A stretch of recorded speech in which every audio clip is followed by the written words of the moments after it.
ಒಂದು ದೇಶ ಒಂದು ಚುನಾವಣೆ ಸಂಬಂಧಿಸಿದ ಕೇಂದ್ರ ಸರ್ಕಾರ ಇನ್ನೊಂದು ಹೆಜ್ಜೆ ತೆಗೆದುಕೊಂಡು ಸಂಪುಟ ಅನುಮತಿಯನ್ನು ಕೊಟ್ಟಿದೆ. ಸದ್ಯದಲ್ಲೇ ಲೋಕಸಭೆಯಲ್ಲಿ ಅದರ ಮಂಡನೆ ಆಗುತ್ತೆ, ನಾಳಿದ್ದರಲ್ಲಿ. ನಂತರ ಅದು ಜಂಟಿ ಸಂಸದೀಯ ಸಲಹಾ ಮಂಡಳಿ ಇದಕ್ಕೆ ಹೋಗಬಹುದು, ಸಮಿತಿಗೆ. ಅಲ್ಲಿ ಚರ್ಚೆ ಆಗಿ ವಾಪಸ್ ಬರಬೇಕು, ಅದು ಆಮೇಲೆ ಪಾಸ್ ಆಗಬೇಕು, ಅದು ಆಮೇಲೆ ನೋಡೋಣ. ಬಟ್ ಅಷ್ಟರಲ್ಲೇ ಅದನ್ನು ಕಾಂಗ್ರೆಸ್ ವಿರೋಧ ಮಾಡಿದೆ. ಟ್ವೀಟ್ ಮಾಡಿ ಸಿದ್ದರಾಮಯ್ಯನವರು ಈ ಕಡೆ ಮಸೂದೆ ಸಂಸದೀಯ ಪ್ರಜಾಪ್ರಭುತ್ವ ಒಕ್ಕೂಟ ವ್ಯವಸ್ಥೆಗೆ ವಿರುದ್ಧ, ಇದರ ಹಿಂದೆ ರಾಜ್ಯಗಳ ಹಕ್ಕನ್ನು ಮೊಟಕುಗೊಳಿಸುವ ದೂರಾಲೋಚನೆ, ಇದು ಮೋದಿ ಸರ್ಕಾರ ಸರ್ವಾಧಿಕಾರಿ ಧೋರಣೆ ಅಂತ ಕರೆದುಬಿಟ್ರು.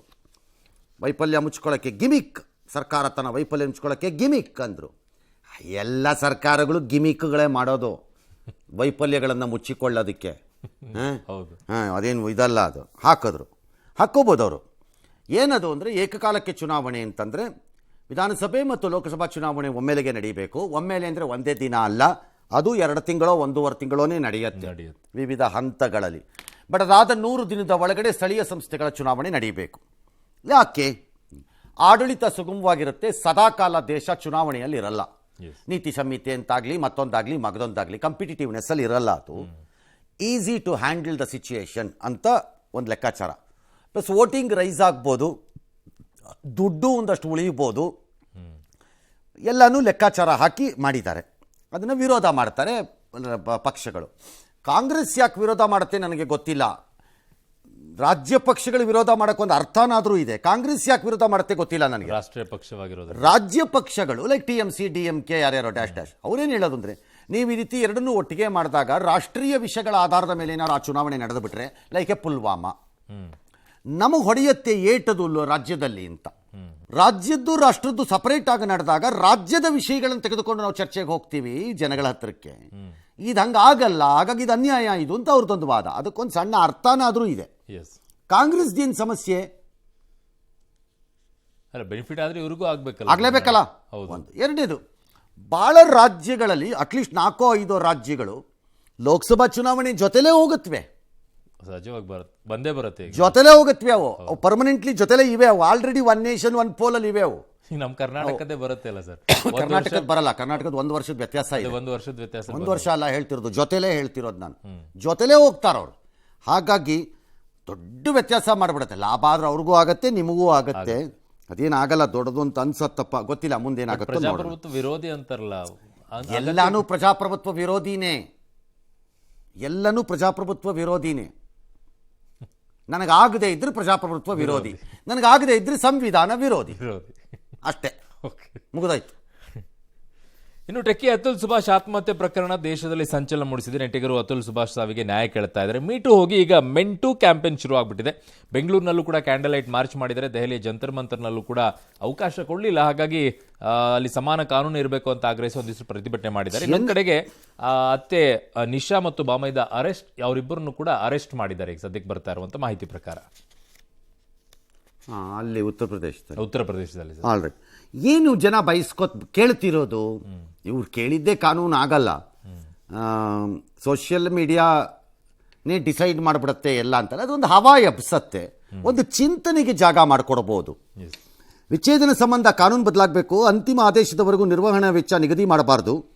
ಪತ್ನಿ ಕೆಲಸ ಮಾಡ್ತಿದ್ರೆ ಆಕೆಗೆ ಯಾವುದೇ ನಿರ್ವಹಣೆ ಯಾವುದೇ ಅನ್ನೋದು ತಪ್ಪು ನನ್ನ ಪ್ರಕಾರ. ಅಮೌಂಟ್ ಡಿಸೈಡ್ ಮಾಡೋದ್ರಲ್ಲಿ ಲೆಸ್ಸರ್ ಸೈಡು ಮೋರ್ ಸೈಡು ಇದನ್ನೆಲ್ಲ ಮಾಡ್ಬೋದೇನೋ.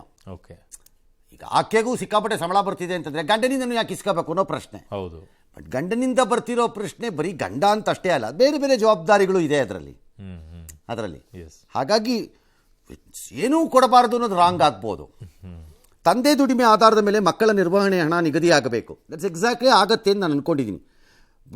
ಪ್ರತಿ ಅರ್ಧ ಆಸ್ತಿ ಎಲ್ಲ ಕೊಡಕೂಡದು ಅಂತ. ಅರ್ಧ ಆಸ್ತಿ ಯಾರು ಕೊಡ್ತಾರೆ? ಮದುವೆ ಅವಧಿ ಆಧಾರದ ಮೇಲೆ ಜೀವನಾಂಶ ಆಗಬೇಕು. ಪುರುಷರ ಕೆಲಸ ಆಧರಿಸಿ ಆನ್ಲೈನ್ ವಿಚಾರಣೆ ನಡೆಸಬೇಕು. ಪುರುಷರ ಕೆಲಸ ಆಧರಿಸಿ ಏನು ಬೇಕಿಲ್ಲ. ಈ ರೀತಿ ಯಾವುದೇ ಪ್ರಕರಣಗಳನ್ನು ಮೊದಲ 1-2 ಹಿಯರಿಂಗ್ ಆದಮೇಲೆ ಅದು ಆನ್ಲೈನಲ್ಲಿ ಆಗ್ಬೋದು ಅಂತ ಬೇಕಾದ್ರೆ ಮಾಡ್ಬೋದು. ಕೆಲಸ ಆಧರಿಸಿ ಅಂದ್ರೇನು? ಯಾವುದೋ ವರ್ಕಲ್ಲಿದ್ದವನು ಯೂಸ್ಲೆಸ್ ಫೆಲೋನು ಯಾವಾಗ ಬೇಕಾದ್ರೂ ಹೋಗ್ಲಿ ಅಂತಾರೆ. ಅರ್ಥ ಒಳ್ಳೆ ಕಥೆ ಆಯ್ತಲ್ಲ ಇವ್ರದ್ದು ನನಗೆ. ಎಲ್ಲರಿಗೂ ರಜೆ ಅಷ್ಟೇ. ಮತ್ತು ಪುರುಷರ ಮಾನಸಿಕ ಒತ್ತಡನೂ ನೀವು ನೋಡಬೇಕು ಅಂತೆಲ್ಲ ಹೇಳಿದ್ದಾರೆ. ಇರಬಹುದು. ಸಾಮಾನ್ಯವಾಗಿ ಗಂಡಸಿನ ಆದಾಯದ ಲೆಕ್ಕಾಚಾರ ಹಾಕಿ ಜಡ್ಜ್ಗಳು ಕೊಡ್ತಾರೆ ತೀರ್ಮಾನ. ಈ ಪ್ರಕರಣದಲ್ಲಿ ಅವ್ರ ಜಡ್ಜ್ ಬಗ್ಗೆ ಅದೇನೇನೋ ಕೆಲವು ಮಾತುಗಳು ಬಂದಿವೆ. ಅವ್ರಂಗೆ ಹೇಳಿದಾರೋ ಇಲ್ವೋ ಗೊತ್ತಿಲ್ಲ. ಹೇಳಿದರೆ ಐ ಆಮ್ ಸರ್ಪ್ರೈಸ್ಡ್ ಆ್ಯಕ್ಚುಲಿ. ನನಗೆ ಅದು ಹೆಂಗೆ ಅದನ್ನ ಲೆಕ್ಕಾಚಾರ ಹೇಳ್ತಾರೋ ಗೊತ್ತಿಲ್ಲ. MV ಆ್ಯಕ್ಟಲ್ಲಿ, ಮೋಟರ್ ವೆಹಿಕಲ್ಸ್ ಆ್ಯಕ್ಟಲ್ಲಿ ಮತ್ತು ಈ ಕೇಸಲ್ಲಿ ಎರಡರಲ್ಲೂ ಆದಾಯ ನೋಡೇ ಮಾಡೋದು, ಮಾಡಬೇಕು. ಅದು ಸಾಮಾಜಿಕ ನ್ಯಾಯ ಅದು. ಎಸ್. ಇನ್ನು ಅತುಲ್ ಪ್ರಕರಣ ಸದ್ದು ಮಾಡ್ತಿರೋ ಹೊತ್ತಲ್ಲಿ ಔಟ್ ಆಫ್ ದ ಕೋರ್ಟ್ ಹೋಗೋವಾಗಲೇ ಗಲಾಟೆಗಳಾಗೋದು, ಅಲ್ಲೇ ಟ್ರಬಲ್ ಸ್ಟಾರ್ಟ್ ಆಗೋದು. ಅವರು 1 ಕೋಟಿ ಕೊಡು, ನಾನು ಏನೋ ಒಂದು ಕೊಟ್ಬಿಟ್ಟು ಸೆಟ್ಲ್ ಮಾಡ್ಕೊಂಡ್ಬಿಡ್ತೀನಿ ಅಂದಾಗ ನೀವು 1 ಕೋಟಿ ಕೊಡು, ಇಲ್ಲ ನಿನ್ನ 4 ಕೊಡು, ಇಲ್ಲ 3 ಕೊಡು, 2 ಕೊಡು, 1 ಕೊಡು, ಗಲಾಟೆಗಳು ಸ್ಟಾರ್ಟ್ ಆಗದೆ ಅಲ್ಲಿ. ಸೊ ಈಗ ಜೀವನಾಂಶ ನಿಗದಿ ಮಾಡುವಾಗ ಯಾವ ಅಂಶಗಳನ್ನು ಪರಿಗಣಿಸಬೇಕು ಅನ್ನೋದನ್ನು ಸುಪ್ರೀಂ ಕೋರ್ಟ್ ವಿವರಿಸಿದೆ. ನ್ಯಾಯಮೂರ್ತಿಗಳಾದ ಪ್ರಸನ್ನ ವರಾಳೆ ಮತ್ತು ವಿಕ್ರಮ್ ನಾಥ್ ಅವರಿದ್ದ ಪೀಠ 8 ಅಂಶಗಳ ಸೂತ್ರವನ್ನು ಪ್ರಕಟಿಸಿದೆ. ಪತಿ ಪತ್ನಿಯ ಸಾಮಾಜಿಕ ಆರ್ಥಿಕ ಸ್ಥಿತಿಗತಿ ಈಗಲೂ ನೋಡ್ತಾ ಇದ್ದಾರೆ ಅನ್ಕೋತೀನಿ. ಭವಿಷ್ಯದಲ್ಲಿ ಪತ್ನಿ ಮತ್ತು ಮಕ್ಕಳ ಮೂಲಭೂತ ಅಗತ್ಯಗಳು, ಎಕ್ಸಾಕ್ಟ್ಲಿ ಭವಿಷ್ಯದಲ್ಲಿ ಅದು ಅಗತ್ಯ ಏನಿದೆ ಪ್ಲಸ್ ಆಕೆಯ ಶಕ್ತಿ ಏನಿದೆ, ಎರಡನ್ನೂ ನೋಡಿ ಸೆಲ್ಫ್ ಅರ್ನಿಂಗ್ ಅಲ್ಲಿ ಅಲ್ವಾ. ಎಸ್. ಪತಿ ಪತ್ನಿಯ ಉದ್ಯೋಗ, ವಿದ್ಯಾರ್ಹತೆ, ಆದಾಯ ಮತ್ತು ಆಸ್ತಿ, ಎಕ್ಸಾಕ್ಟ್ಲಿ ಅದನ್ನೇ ಹೇಳ್ತಿದ್ದಾರೆ ಈಗಲೇ. ಪತಿ ಪತ್ನಿಯ ಆದಾಯ ಮತ್ತು ಆಸ್ತಿ ಮೂಲಗಳು. ಫಾರ್ ಎಕ್ಸಾಂಪಲ್, ಹೆಣ್ಣು ಮಗಳಿಗೆ ತಂದೆ ಕಡೆಯಿಂದ ಒಬ್ಬಳೆ ಮಗಳು, ಸಿಕ್ಕಾಪಟ್ಟೆ ಆಸ್ತಿ ಎಲ್ಲ ಬರ್ತಿರುತ್ತೆ, ಅದೇನೇ ದುಡ್ಡು ಅಂತೆಲ್ಲ ಇದ್ದರೆ, ಆಕೆನೇ ಅರ್ನ್ ಮಾಡ್ತಿದ್ರೆ, ಆ ಥರದೆಲ್ಲ ಕನ್ಸಿಡರ್ ಮಾಡಿ ಅತ್ತೆ ಮನೆಯಲ್ಲಿದ್ದಾಗಿನ ಜೀವನ ಮಟ್ಟ ಹೇಗಿತ್ತು ಅಂತ. ಅಂದರೆ ಗಂಡನ ಮನೆಗೆ ಹೋದಾಗ ಜೀವನ ಮಟ್ಟ ಹೆಂಗೋ ಇತ್ತು, ಒಂದು 10 ವರ್ಷ ಹೆಂಗೆಂಗೋ ಸಣ್ಣದಾಗಿದ್ರಪ್ಪ ಅವ್ರು ಪಡೆದು, ಈಗ ಮಾತ್ರ ಇಲ್ಲ ನನ್ನ ಮೈಸೂರು ಅರಮನೆ ಲೆವೆಲಲ್ಲಿ ಇರಬೇಕು ಯಾವ್ದಾದ್ರು ಒಂದು ಅಂತಂದರೆ ಹಂಗೆ ಆಗಲ್ಲ ಅಂತ ಅರ್ಥ. ಅದು ಕುಟುಂಬಕ್ಕಾಗಿ ಪತ್ನಿ ಕೆಲಸ ಬಿಟ್ಟಿದ್ರ, that's a very critical question. ಅದು ನನ್ನ ಪ್ರಕಾರದಲ್ಲಿ ಭಾಳ ಕ್ರಿಟಿಕಲ್ ಕ್ವಶನ್ ಅದು. ತನ್ನ ಕುಟುಂಬಕ್ಕೋಸ್ಕರ ತ್ಯಾಗ ಮಾಡಿ ಆಕೆ ಏನಾದರೂ ಉದ್ಯೋಗವನ್ನು ಬಿಟ್ಟು ಪಾಪ ಅವಲಂಬಿತಳಾಗಿ ಅವಳು ಗಂಡನ ಜೊತೆ ಇರೋದಾದರೆ ಅವಳು ತೊಂದರೆ ಕೊಟ್ಟ ಅಂತಂದರೆ ಆಗ ಅದು ಸಹಜ. ಅದು ಪ್ರಶ್ನೆ. ಪತ್ನಿಗೆ ಆದಾಯ ಮೂಲ ಇಲ್ಲದಿದ್ದರೆ ಕಾನೂನು ಹೋರಾಟಕ್ಕೆ ಬೇಕಾದ ವೆಚ್ಚ, ದಾಟ್ಸ್ ಎಕ್ಸಾಕ್ಟ್ಲಿ ನನ್ನದರ ಕ್ವಶನ್. ಅದು ಈಗ ಇದನ್ನೆಲ್ಲ ಅವ್ರು ಹೇಳಿದ್ದಾರೆ. ಇದನ್ನು ಮಾಡಿ ಒಂದು SOP ಥರ ಮಾಡಿ ಒಂದು ಗೈಡೆನ್ಸ್ ಥರ ತಂದು ಕೋರ್ಟ್ಗಳು ಅದನ್ನು ಲೋಯರ್ ಕೋರ್ಟ್ಗಳಿಗೆ ಒಪ್ಪಿಸಿ ಮಾಡಿದ್ರೆ ತುಂಬ ಸಮಸ್ಯೆಗಳು ಪರಿಹಾರವಾಗತ್ತೆ ಅಂತ ಅನ್ಸತ್ತೆ. ಎಸ್. ಶ್ಲೋಕದಲ್ಲಿ ಮತ್ತೆ ಮಗದೊಬ್ಬ ಭಾರತೀಯ ವಿಶ್ವ ಸಾಮ್ರಾಟನಾಗಿದ್ದಾನೆ, ಗುಕೇಶ್. ಸಿಂಗಾಪುರಲ್ಲಿ ನಡೀತಾ ಇತ್ತು. ಚೀನಾದ ಡಿಂಗ್ ಲಿರೆನ್ ವಿರುದ್ಧ ಅದ್ಭುತವಾದ ಥ್ರಿಲ್ಲಿಂಗ್ ವಿಕ್ಟ್ರಿ. ಅದು ಲಾಸ್ಟ್ ಮಿನಿಟಲ್ಲಿ ಹೊಡೆದ್ರು, ಬಿಸಾಕಿದ್ರು. 14 ರೌಂಡ್ಸ್ ನಡೆದಿದ್ದೆ ಅಮೋಘ. ಅದು ಆರಂಭದಲ್ಲಿ ವಾಸ್ ಬ್ಯಾಕ್ ಬಿಹೈಂಡ್ ಇದ್ದರು, ದೆನ್ ಈ ಮ್ಯಾನೇಜ್ ಟು ಕಮ್ ಬ್ಯಾಕ್ ವಾಪಸ್ಸು ಇದ್ರ ಪಂದ್ಯಾವಳಿನಲ್ಲಿ. Amazing fellow. ಎಲ್ಲದಕ್ಕಿಂತ ಇಂಪಾರ್ಟೆಂಟ್, ಅತ್ಯಂತ ಕಿರಿಯ ವರ್ಲ್ಡ್ ಚಾಂಪಿಯನು, 18ನೇ ವರ್ಷಕ್ಕೆ 18ನೇ ಚಾಂಪಿಯನ್. ವಿಶ್ವನಾಥನ್ ಆನಂದ್ ಆದ ಮೇಲೆ ಗುಕೇಶೇ ನಮ್ಮ ದೇಶದ 2ನೇ ವರ್ಲ್ಡ್ ಚಾಂಪಿಯನ್. ಇನ್ನು ರೇಣುಕಾಸ್ವಾಮಿ ಕೊಲೆ ಕೇಸ್ನಲ್ಲಿ ಸದ್ಯ ಮಧ್ಯಂತರ ಬೇಲ್ ಮೇಲೆ ಆರೋಪಿ ನಟ ದರ್ಶನ್ ಇದ್ದಾರೆ. ಆದರೆ ಇನ್ನುಳಿದಂತಹ ಆರೋಪಿಗಳ ವಿಚಾರವೂ ಕೂಡ ವಾದ ಪ್ರತಿವಾದ ಎಲ್ಲ ಏನಾಗುತ್ತೆ.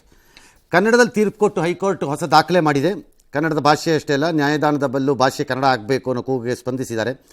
ನ್ಯಾಯಮೂರ್ತಿಗಳಾದ ಕೃಷ್ಣ ಎಸ್ ದೀಕ್ಷಿತ್ ಮತ್ತು CM ಜೋಶಿ ಅವರಿದ್ದ ವಿಭಾಗೀಯ ಪೀಠ ಪಟನಾಯಕನಹಳ್ಳಿ ಮಠದ ವಿಚಾರದಲ್ಲಿ, ಅದು ಸಿವಿಲ್ ಮ್ಯಾಟರ್ನಲ್ಲಿ ಅವರಿಬ್ಬರು ಸೇರಿ ಒಂದು ತೀರ್ಪನ್ನು ಕೊಟ್ಟಿದ್ದಾರೆ. ಆಪರೇಟಿವ್ ಪೋರ್ಷನನ್ನು ಮಾನ್ಯ ನ್ಯಾಯಮೂರ್ತಿಗಳಾಗಿರುವ ಕೃಷ್ಣ ದೀಕ್ಷಿತ್ ಅವರು ಕನ್ನಡದಲ್ಲೇ ಓದಿದ್ದಾರೆ. ಅವ್ರ ಕನ್ನಡನೂ ಚೆನ್ನಾಗೇ ಇದೆ, ಎಲ್ಲ 1-2-3 ಕಡೆ ಭಾಷಣದಲ್ಲೆಲ್ಲ ಕೇಳಿರೋದೆಲ್ಲ. ಕನ್ನಡದ ಅವಸಾನ ಆಗಬಾರದು ಎಂದರೆ ಕನ್ನಡಕ್ಕೆ ಮಾನ್ಯತೆ ಸಿಗಬೇಕು, ಸಾಂವಿಧಾನಿಕ ಸಂಸ್ಥೆಗಳಲ್ಲಿಯೂ ಕನ್ನಡದಲ್ಲೇ ವ್ಯವಹಾರ ನಡೀಬೇಕು ಅಂತ ಅವರು ಪ್ರತಿಪಾದಿಸಿದ್ದಾರೆ. ಬ್ರಿಲಿಯಂಟ್, ಸಖತ್ತಲ್ಲ at least. Thank you sir. Yes. ಇನ್ನು ಉಪೇಂದ್ರ ನಟಿಸಿ ನಿರ್ದೇಶಿಸಿರುವ UI ಚಿತ್ರ ವಿದೇಶದಲ್ಲಿ ಮುಂಗಡ ಟಿಕೆಟ್ ಬುಕ್ಕಿಂಗ್ ಆಗಿ ಹೊಸ ದಾಖಲೆಯನ್ನು ಬರೆದುಬಿಟ್ಟಿದೆ.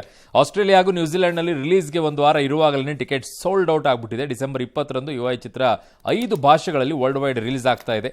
UI ಸಿನಿಮಾ ಕಣ್ತುಂಬಿಕೊಳ್ಳೋಕೆ ಅಭಿಮಾನಿಗಳು ಆಲ್ ರೈಟ್. ನಮ್ಮ ಕನ್ನಡ ಸಿನಿಮಾನು ಒಂದು ಅದ್ಭುತ ಸಾಧನೆ ಮಾಡಕ್ಕೆ ಹೊರಟಂಗಿದೆ. ಮಾಡಿದ್ರೆ ನಮ್ಗೆ ಅದಕ್ಕಿಂತ ಸಂತೋಷ ಏನು ಪಡಬೇಕು. ನಾವೀಗ ಸೋಷಿಯಲ್ ಮೀಡಿಯಲ್ಲಿ ಸದ್ದು ಮಾಡೋಕ್ಕೆ ಹೋಗಿ ಅದ್ಯಾರೋ ಡ್ರೋನ್ ಪ್ರತಾಪ್ ಅಂತ ಏನು ಆ ವ್ಯಕ್ತಿಗೆ ಕಾಂಟ್ರವರ್ಸಿ ಮಾಡ್ಕೊಳ್ಳೋದು, ಈ ಥರ ತರಲೆ ಮಾಡ್ಕೊಳ್ಳೋದೇ ದುರಭ್ಯಾಸನ ಅಭ್ಯಾಸನ? ಪದೇ ಪದೇ ಕೆಲಸ ಇಲ್ವಂತ. ಮತ್ತು ಅದು ಯಾವ್ಯಾವುದು ಶೋಗಳಲ್ಲಿ ಬರೀ ಈ ಥರ ತರಲೆ, ಕಾಂಟ್ರವರ್ಸಿ, ಕಾನೂನಿಗೆ ವಿರುದ್ಧವಾಗಿದ್ದನ್ನು ಮಾಡೋವಂಥವ್ರನ್ನೇ ಕರೆದು ಒಳಗಾಕತ್ತಾರಲ್ಲ. ಯಾಕವರು ಅದ್ಯಾವುದೋ ಶೋನವರು ಅದನ್ನೇ ಕಾಯ್ತಿರ್ತಾರೋ ಹೆಂಗವರು? ನಾಳೆ ಹಂಗೆ ಆದರೆ ದಾವೂದ್ ಇಬ್ರಾಹಿಮ್ನು ಕರ್ಸ್ಕೊಂಡ್ಬಿಡ್ತಾರೋ ಏನೋ. ದೇ ಆರ್ ಎನ್ಕರೇಜಿಂಗ್ ಅನಿಸುತ್ತೆ ಒಂದೊಂದ್ಸರಿ ನನಗೆ, ಯಾಕೋ ಅದು. ಸರಿ, ವಿವಾದ ಎಳ್ಕೊಂಡಿದ್ದಾರೆ. ಪ್ರಯೋಗದ ಹೆಸರಿನಲ್ಲಿ ಕೃಷಿ ಹೊಂಡದ ನೀರಿನಲ್ಲಿ ಬ್ಲಾಸ್ಟ್ ಮಾಡಿದ್ದಾರೆ. ಸೋಡಿಯಂ ಮೆಟಲನ್ನು ನೀರಿಗೆ ಎಸ್ತಿದ್ದಾರೆ. ಅದು ರಾಸಾಯನಿಕ ಪ್ರಕ್ರಿಯೆಯಾಗಿ ಸ್ಫೋಟ ಆಗಿದೆ. Viral video. ಈಗ ಮಧುಗಿರಿ ಪೊಲೀಸ್ನವರು ಬಾಣ್ಣ ನಮ್ಮ ಹತ್ರ ಇರು ಸ್ವಲ್ಪ ಹೊತ್ತು ಅಂತ ಕರ್ಕೊಂಡೋಗಿದ್ದಾರಂತೆ. ಏನಿದೆ ಈ ಆಟಗಳು ಅಂತ ನಂಗೆ ಅರ್ಥ ಆಗಲ್ಲ. ಕೃಷಿ ಹೊಂಡ ಇರೋದು ಯಾವ ಹೊಂಡನಾರು ಆಗಲಿ ರೀ, ಹುಚ್ಚಾಟ ಇನ್ನೇನಾರು ಹೆಚ್ಚು ಕಡಿಮೆ ಅದ್ರ ಗತಿ ಏನ್ರಿ? ಅದೇನು ಆರ್ಡಿನರಿ ಬ್ಲಾಸ್ಟ್ ಅದು? ಹೌದು. What is the quantity you have used and what are you teaching? ಏನು ಹೇಳ್ಕೊಡ್ತಾ ಇದ್ದೀರಿ ಹುಡುಗರುಗಳಿಗೆ, ಮಕ್ಕಳುಗಳಿಗೆ? What sort of people you are? Irresponsible ಫೆಲೋಗಳನ್ನು ತೊಗೊಂಬಂದು